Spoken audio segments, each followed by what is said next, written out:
अस्सलाम वालेकुम। My name is Mohsin Zia. और आज हम फूड सेफ्टी और फूड क्वालिटी में डिफरेंस को डिटेल से डिस्कस करेंगे। दोनों फूड इंडस्ट्री में काफ़ी इंपॉर्टेंट टर्म्स हैं जो यूज़ होती हैं। Food safety assurance that the food will not cause harm to the consumer when it is prepared or eaten according to its intended use। तो फूड सेफ्टी बेसिकली इस चीज़ की guarantee है कि कोई भी कंज्यूमर जब फूड को कंज्यूम करे या ड्यूरिंग प्रिपरेशन, ड्यूरिंग ईटिंग या आफ्टर ईटिंग, वो उसकी हेल्थ को किसी भी तरह का हार्म ना पहुंचाए। इंटेंडेड यूज का मतलब ये होता है कि जो फूड या जो चीज़ जिस पर्पस के लिए बनी है वो उसी पर्पस के लिए यूज हो, या जो उसकी यूजर इंस्ट्रक्शंस हैं उनको एग्जैक्टली फॉलो किया जाए। इंटेंडेड और अनइंटेंडेड यूज की कुछ एग्जांपल्स डिस्कस कर लेते हैं। जैसे कोका कोला का इंटेंडेड यूज ये है कि एक ड्रिंक है, इसको पीने के लिए यूज करना चाहिए, लेकिन कुछ लोग इसको रस्टेड नट बोल्ट्स को लूज करने के लिए यूज करते हैं। तो एज अ बेवरेज ये इंटेंडेड यूज हो गया, और एज अ नट बोल्ट्स के ऊपर यूज जब करते हैं तो ये इसका अनइंटेंडेड यूज हो गया। इसी तरह कुछ लोग कोका कोला को क्लीनिंग पर्पस के लिए यूज करते हैं, तो ये इसका अनइंटेंडेड यूज हो गया। साल्ट एक फूड है जिसको खाने में डिस्क्राइब रेसिपी के मुताबिक यूज करना चाहिए, लेकिन कुछ लोग इसको आंट रिपेलेंट के तौर पे यूज करते हैं।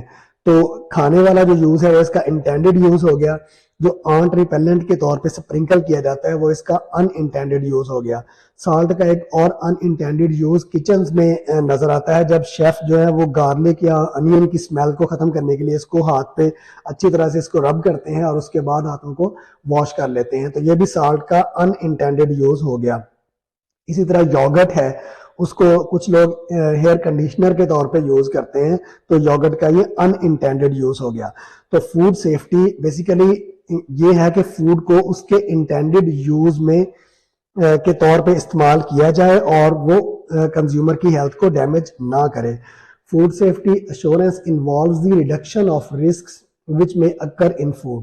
तो 3 तरह के रिस्क या फिजिकल, केमिकल, बायोलॉजिकल हैजर्ड्स हैं और अलर्जन, इनको फूड सेफ्टी टैकल करती है कि ये मिनिमम लिमिट के अंदर हो या मौजूद ना हो। फूड सेफ्टी एक मैंडेटरी पैरामीटर है throughout supply chain, from farm to factory, processing, dispatch, storage और कंज्यूमर तक, उसके खाने तक जो है ये पूरी सप्लाई चेन को सिक्योर करना इन सब तरह के हैजर्ड से, इसको फूड सेफ्टी कहते हैं। ये Australian institute of food safety की डेफिनेशन है। Food safety refers to handling, preparing and storing food in a way to best reduce the risk individuals becoming sick from the foodborne illnesses। तो ये definition कहती है कि food consume करने के बाद उसको किसी भी तरह की फूड बॉर्न इलनेसेस कंज्यूमर को ना हो, यानी कि उसकी हेल्थ को अफेक्ट ना करे, वो सेफ फूड होता है। एक और तरह से फूड सेफ्टी को ऐसे डिस्क्राइब कर सकते हैं, एक्शंस और activities related to reducing exposure of food to naturally occurring unintentional hazards, foodborne pathogens और अदर नेचुरली अकरिंग कंटेमिनेंट्स। जैसे हमने पहले सप्लाई चेन की बात की, तो थ्रू आउट सप्लाई चेन किसी भी पॉइंट पे, फार्म पे हो सकता है, ये पेस्टिसाइड यूज हो सकती हैं, या during transportation, during processing, after processing, या किसी भी पॉइंट पे सप्लाई चेन में कोई भी अनइंटेंशनल हैजर्ड जो कि खुद ब खुद जो है फूड बॉर्न पैथोजेंस हो गए या दूसरे कंटेमिनेंट्स फूड में ऐड हो सकते हैं, तो पूरी सप्लाई चेन को सिक्योर करना कि ये चीजें ऐड ना हो। एनी टाइप, जिस तरह any type of foreign matter हो सकता है, ऐड हो सकता है, पेस्टिसाइड्स ऐड हो सकती हैं, ड्यूरिंग प्रोसेसिंग मशीन ऑयल ऊपर गिर सकता है प्रोडक्ट के, क्लींजर्स ऐड हो सकते हैं, क्लीनिंग सोल्यूशन, सैनिटाइजर, क्योंकि डिजॉल्व मेटल्स, किसी जगह टैंक में फॉर एग्जांपल मिक्सिंग हो रही है जूस की, तो वहां मेटल टू मेटल कांटेक्ट हो रहा है, तो वहां मेटल डिजॉल्व मेटल के चांस रहते हैं जूस में ऐड होने के। And an excessive amount of food additive, जिस तरह बेकिंग में हम कैल्शियम प्रोपेनेट यूज करते हैं, जूसेस में सोडियम बेंजोएट एडिटिव प्रिजर्वेटिव के तौर पे यूज करते हैं, तो अगर ये एक स्पेसिफाइड जो लीगल लिमिट है उससे ज्यादा इसका यूज होगा तो ये भी फूड सेफ्टी रिस्क हो जाए, फूड सेफ्टी हैजर्ड हो गया। इसी तरह पेस्ट्स हो सकते हैं, उनके डिफरेंट पार्ट्स हो सकते हैं, इस तरह लेग्स, विंग्स या उनकी एक्सक्रीशंस हो सकती हैं, ड्रॉपिंग्स हो सकती हैं, ठीक है। अलर्जेंस भी फूड सेफ्टी रिस्क हैं कि कोई कंज्यूमर है उसको किसी स्पेसिफिक फूड से, जैसे मिल्क से हो सकता है, किसी को एलर्जी हो, एग से हो सकता है, फिश से हो सकता है, ट्री नट्स जैसे एलमंड, वॉलनट्स हो गया, ठीक है। व्हीट में ग्लूटेन होती है, उससे कुछ लोगों को एलर्जी होती है, सोयाबीन से हो सकती है, इसी तरह शेलफिश से हो सकती है। तो इसीलिए फूड सेफ्टी रेगुलेशन जो है वो ये मैंडेटरी करते हैं कि लेबलिंग के ऊपर एलर्जेंस को क्लियरली मेंशन किया जाए। इसी तरह बैक्टीरिया और दूसरे माइक्रो ऑर्गेनिज्म भी ऐड हो सकते हैं फूड में सप्लाई चेन के किसी भी पॉइंट पे। कुछ फूड सेफ्टी की एग्जांपल्स इंडस्ट्रियल व्यू पॉइंट से देख लेते हैं कि आप एक चिकन का फ्रोजन चिकन पैकेट खरीदते हैं और उसमें एक स्मॉल मेटल पीस आपको मिलता है, तो ये बेसिकली फूड सेफ्टी हैजर्ड की एग्जांपल है। इसी तरह अगर आप पल्स पैकेट एक खरीदते हैं और उसमें स्टोन पीस आ जाता है फॉर एग्जांपल, तो ये भी फिजिकल हैजर्ड है। इसी तरह डेड फ्लाई पैकेट में मिल जाती है बिस्किट पैकेट में, तो ये भी फूड सेफ्टी हैजर्ड है।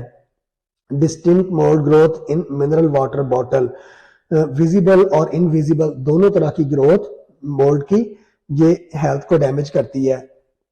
इसीलिए डिफरेंट तरह के टेस्ट जो है ना रेगुलेशंस में कंपलसरी किए जाते हैं कि एनुअली या बाई एनुअली प्रोडक्ट के टेस्ट करवाए जाए ISO 17025 एक्रेडिटेड लैब से। इसी तरह machine oil droplet on meat piece, हम मीट परचेज करते हैं, प्रोसेस्ड मीट है फ्रोजन, तो उसके ऊपर ऑयल का ड्रॉपलेट मिलता है, तो ये एक केमिकल हैजर्ड की एग्जांपल है कि ड्यूरिंग प्रोसेसिंग कोई मिस हैंडलिंग हुई या मशीन को ओवर ग्रीसिंग हो गई या ऑयल ज़्यादा उन पार्ट्स को मिल गया और वो ड्रॉप उसके ऊपर गिर गया।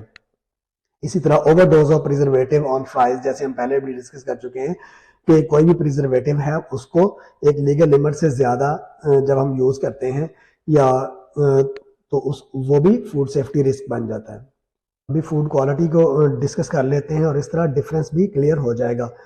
Food quality is totality of features and characteristics of a product that bear on its ability to satisfy the standards or needs of the consumer. तो फूड क्वालिटी बेसिकली उस फूड के टोटल जो features हैं या उसके characteristics हैं उनका मजमुआ है जो कि स्टैंडर्ड्स को भी सेटिस्फाई करें और कंज्यूमर या कस्टमर को भी सेटिस्फाई करें।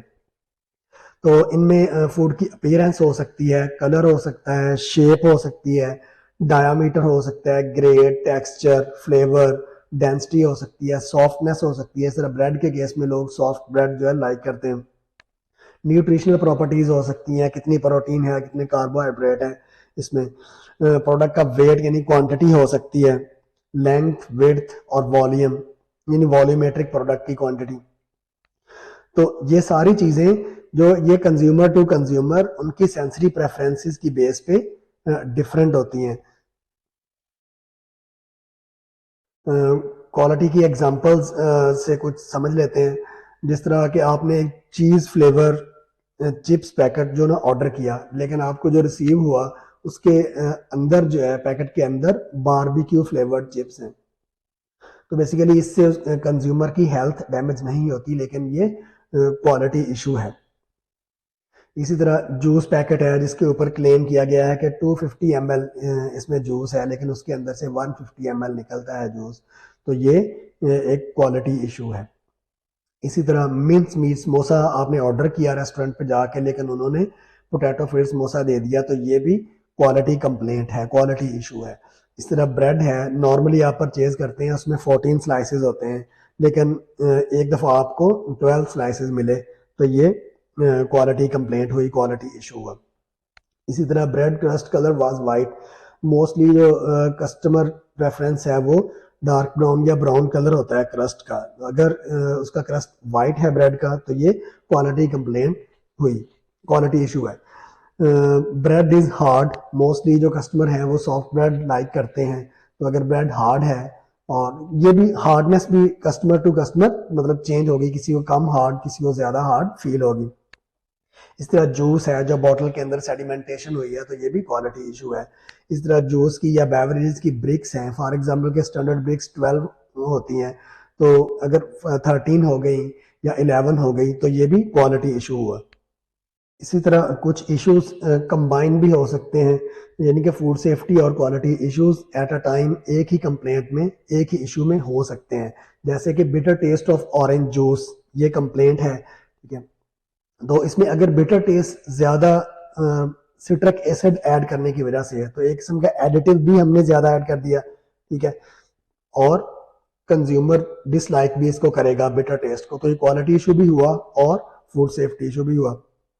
इसी तरह बर्न्ट ब्रेड है, एक तो कस्टमर डिसलाइक करेगा उसकी बर्निंग की वजह से, और दूसरा ये उसकी हेल्थ को भी डैमेज करेगा क्योंकि कार्सिनोजेनिक इसमें कंपाउंड्स हो सकते हैं। तो इस तरह ये क्वालिटी और फूड सेफ्टी दोनों इश्यूज कंबाइन भी हो सकते हैं। उम्मीद है आपको मतलब ये दोनों टर्म्स में डिफरेंस क्लियर हो गया होगा। फिर भी अगर कोई क्वेश्चन है तो कमेंट में काइंडली पूछ लीजिएगा। Thank you very much.